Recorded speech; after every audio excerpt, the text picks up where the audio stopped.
You've seen it 1,000 times in movies, right? A starship just vanishes, jumping instantly to light speed. That's the warp drive. For most of us, it's been pure fantasy. But what if it wasn't? What if I told you that back in 1994, a physicist found a little crack in Einstein's own theories, a loophole that could make it all real? Well, today we are going deep on the Alcubierre warp drive, from its mind-bending origins to some brand new research that might just be rewriting the rules of physics as we speak. So, here's how we're going to break it down. First, we're going to face the big problem. Space is just ridiculously, impossibly huge. Then we'll get into Miguel Alcubierre's brilliant idea, and the one massive roadblock that basically put it on ice for 30 years. After that, the really exciting part, a new theory that could change everything. And finally, we'll see how places like NASA actually think about these impossible concepts, and what it all means for our future out there in the stars. All right, so before we can really get our heads around the solution, we have to respect the problem. And when it comes to traveling between stars, the problem is scale. I mean, a scale that our brains aren't really built to comprehend. The distances are so vast that our best technology today isn't just slow, it's basically useless for the task. This isn't just a bigger hurdle to jump, it's a solid brick wall. Okay, look at this number, 75,000 years. That's how long it would take our fastest probe ever, Voyager 1, just to get to the next star over, Proxima Centauri. Let that sink in for a second. All of recorded human history, everything from the pyramids to the internet, that's only about 6,000 years. This isn't just a long road trip. A 75,000-year journey makes traveling to the stars completely meaningless for people. And believe me, it's not for a lack of trying. We've come up with some absolutely epic ideas. Check out Project Daedalus, a nuclear-powered ship weighing 54,000 tons. That's like 150 international space stations welded together, all to get somewhere in 50 years. Project Longshot is a bit smaller, only the size of Lund Space Station, for a century-long trip. These are our biggest, boldest dreams for conventional travel, and they're still talking about lifetimes. So, you see the point, right? We can't just build a faster rocket. We have to think differently. And this is where a physicist named Miguel Alcubierre comes into the picture. In 1994, he published a paper that was just completely radical. He wasn't trying to break the laws of physics. Nope. He was looking for a way to use them, to bend them to his will. And he found it. A theoretical loophole in general relativity that could let you travel faster than light, without ever actually breaking the cosmic speed limit. And this, right here, is the magic trick. See, Einstein said nothing with mass can move through space faster than light. Fine. But he never said anything about how fast space itself can move. I mean, think about the Big Bang. The universe expanded way, way faster than the speed of light in those first moments. Alcubierre's genius was to say, hey, what if we could do that, but just locally?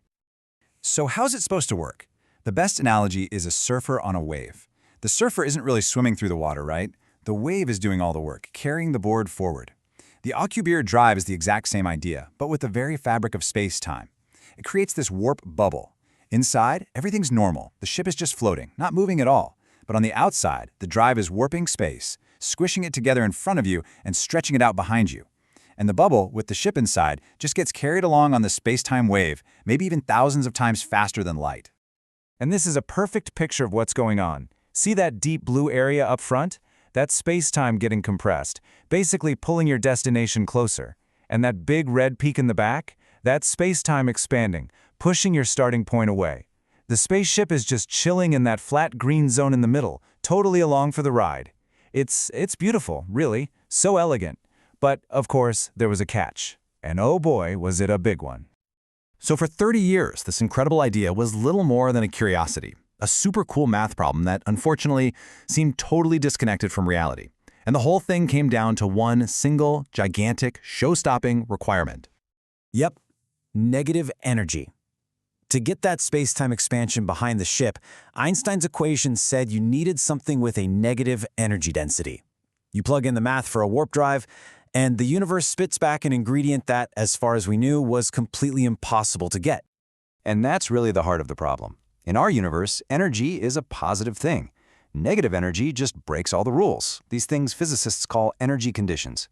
Now, quantum mechanics says you can get teeny tiny bits of it for a fraction of a second, but the amount needed for a real warp drive was just astronomical. We're talking about the mass energy of the entire planet Jupiter. Plus, a lot of scientists were worried that if you could create this stuff, you could also create paradoxes, time travel, the whole shebang. So for 3 decades, the dream was totally stuck. We needed exotic matter, and we had no clue how to make it. But, science never just gives up. People have been chipping away at this negative energy problem for years, and just recently, a new paper came out with a totally different way of thinking about it. A path that might just let us sidestep that whole exotic matter issue completely. And this is the question that just changes the whole game. For so long, everyone just assumed that to get a warp bubble, you had to have negative energy. The equation said so. But what if we've been reading the recipe wrong? What if there's another way to get the curvature we need without the impossible ingredient? A paper by a physicist named Bai Qiao proposes this wild new idea. It suggests there could be a way to directly convert an electromagnetic field into space-time curvature, specifically the kind of stretching and squeezing you need for a warp drive. Think about what that means.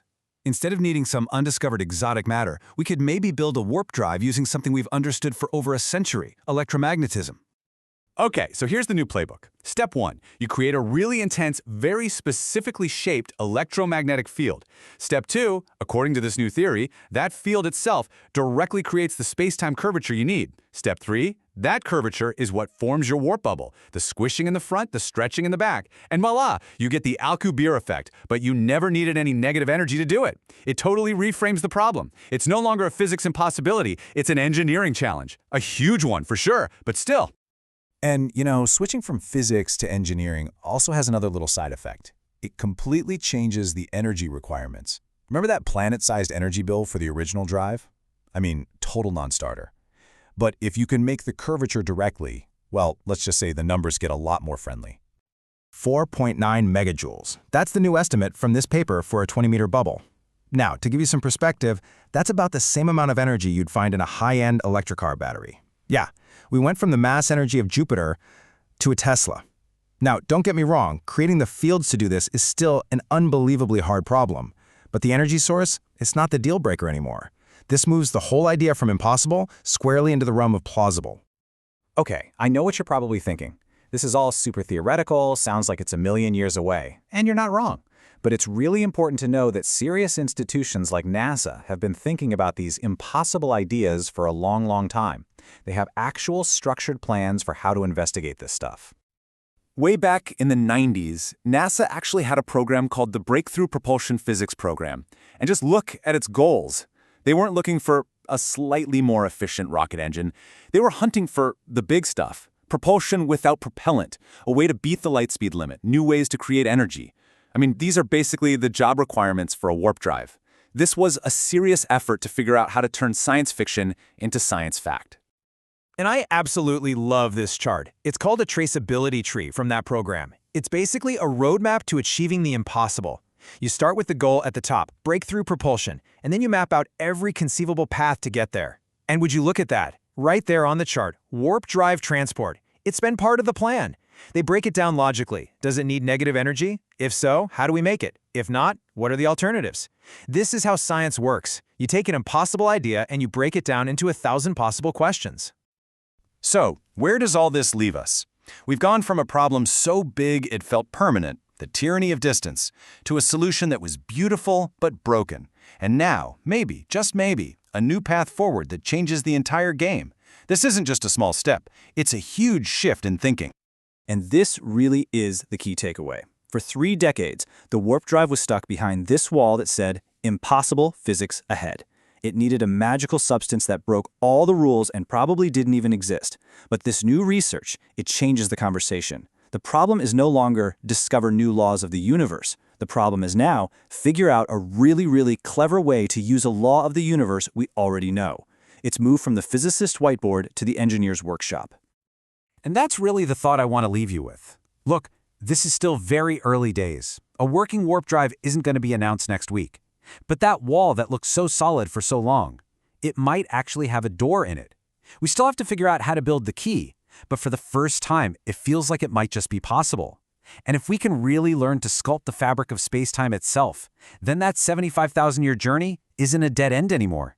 It's just the next trip on the itinerary. We might actually be living in the moment that the interstellar age for humanity truly began.